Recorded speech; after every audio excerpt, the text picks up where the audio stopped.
Salut, c'est Real Team. Et aujourd'hui, comment dire, je vais vous parler un peu d'arbitrage, de règles.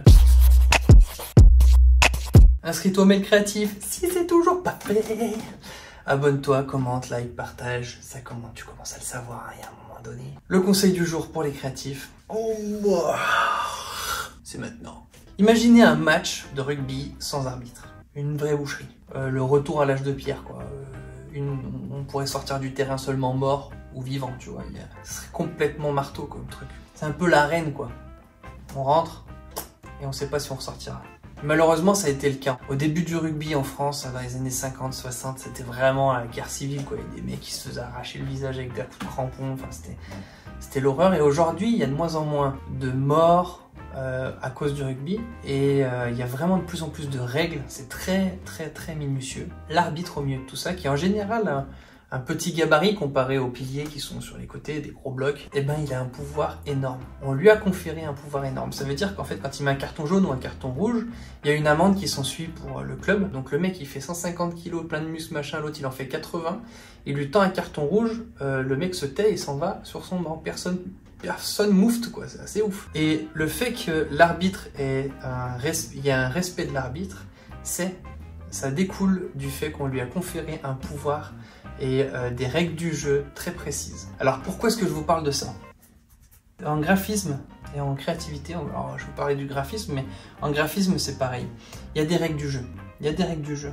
Par exemple, on ne fait pas du plagiat. Il y a des règles pour définir un logo qui est plus ou moins propre, lisible et tout ça. Il y a différentes règles de structure d'une page, par exemple. Et il y a toutes sortes de petites règles comme ça qu'il nous faut respecter pour être en bon terme avec les autres graphistes, avec les autres artistes, et aussi pour satisfaire les besoins de nos clients. Mais elles sont pas vraiment définies. T'as pas un bouquin des règles du graphisme ou des règles de l'art. Et c'est à nous de les construire, ces règles. Et c'est à nous de nous y tenir. C'est à nous de nous imposer ces règles. On n'a malheureusement pas d'arbitre qui viendra pour nous dire. Je vous encourage en tant que créatif à vous imposer des règles.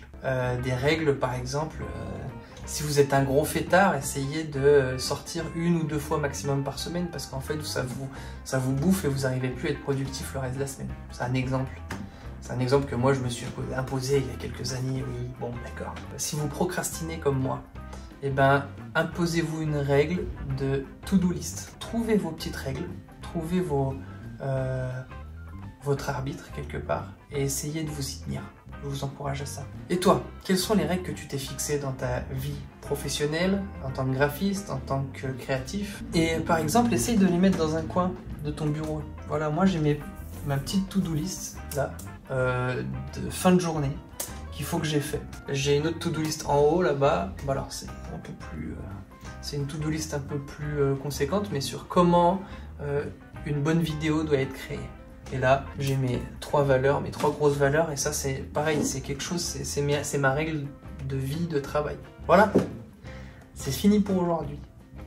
Sur ce, restez créatifs. À plus.